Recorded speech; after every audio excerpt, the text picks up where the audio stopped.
नमस्कार। बिहार तक में आपका स्वागत है और मैं हूं सुजीत। आखिरकार ईडी की दबिश से विवादों में आए बिहार काडर के आईएएस अधिकारी संजीव हंस का तबादला कर दिया गया है।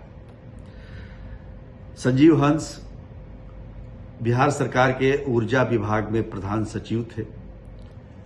साथ ही Bihar state power holding company में सीएमडी के पद पर भी मौजूद थे।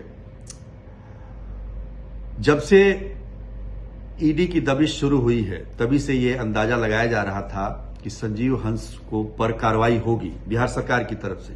ईडी तो कार्रवाई कर ही रही है, लेकिन बिहार सरकार पूरी तरह से मौन थी। आप समझिए कि 17 जुलाई को ईडी ने संजीव हंस के कई ठिकानों पर उनके सहयोगियों के यहां छापेमारी की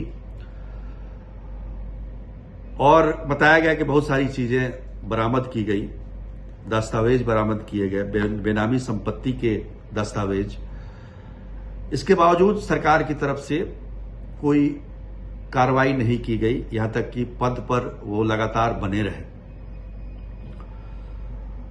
अब जबकि कल यानी कि 2 अगस्त को गायत्री कुमारी, जो इस पूरे प्रकरण की मुख्य किरदार हैं, सूत्रधार हैं, क्योंकि ईडी का जो भी शिकंजा कसा है संजीव हंस पर, उसमें कहीं ना कहीं गायत्री कुमारी का हाथ है। गायत्री कुमारी ने 1.5-2 साल पहले संजीव हंस पर रेप का आरोप लगाकर मुकदमा दर्ज कराया था।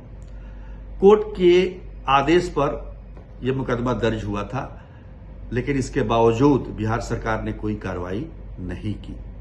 बिहार सरकार को लगता था कि हो सकता है कि वो महिला झूठी हो, लेकिन गायत्री कुमारी को कल ईडी ने बुलाया है 2 अगस्त को 11 बजे।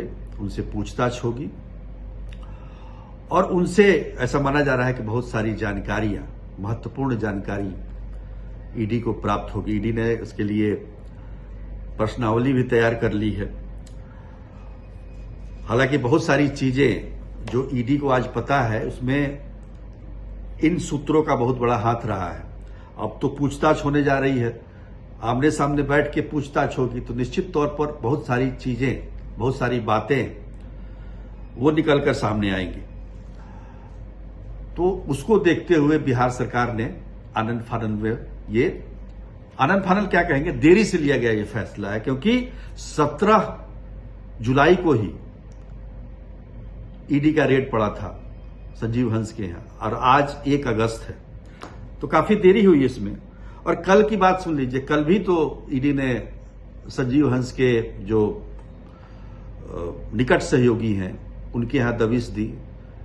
दिल्ली और गुड़गांव के 4 ठिकानों पर ईडी ने छापेमारी की और उसमें संजीव हंस के अपने साले और उनसे जुड़े सीए भी, जिनका नाम रविंद्र चौधरी है, उनके यहां छापेमारी करके भारी मात्रा में दस्तावेज बरामद किए। कहा जा रहा है कि बेनामी संपत्ति के दस्तावेज हैं और जो उनके साले हैं वो एक प्राइवेट कंपनी में काम करते हैं, लेकिन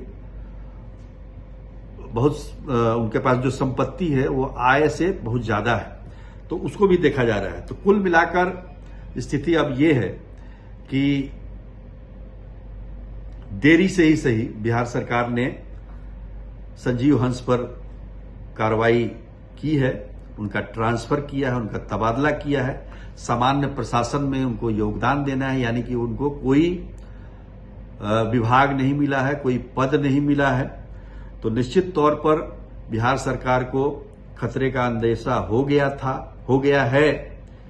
खतरे का ये कहें कि मतलब जिस प्रकार की खबरें आ रही हैं, जिस प्रकार से शिकंजा कसता जा रहा है ईडी का, और तमाम जो सबूत और दस्तावेज सामने आ रहे हैं, उससे ये लगा होगा सरकार को कि अब इनको रखना मुश्किल है।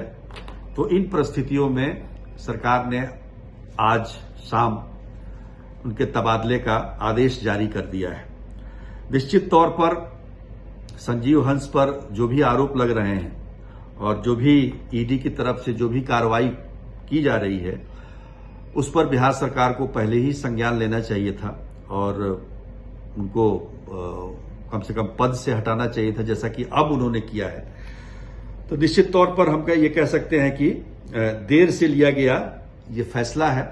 अब कल जो है गायत्री कुमारी से ईडी पूछताछ करेगी, बहुत सारी जानकारियां सामने आएंगी और जाहिर है इससे संजीव हंस की मुश्किलें और बढ़ेंगी।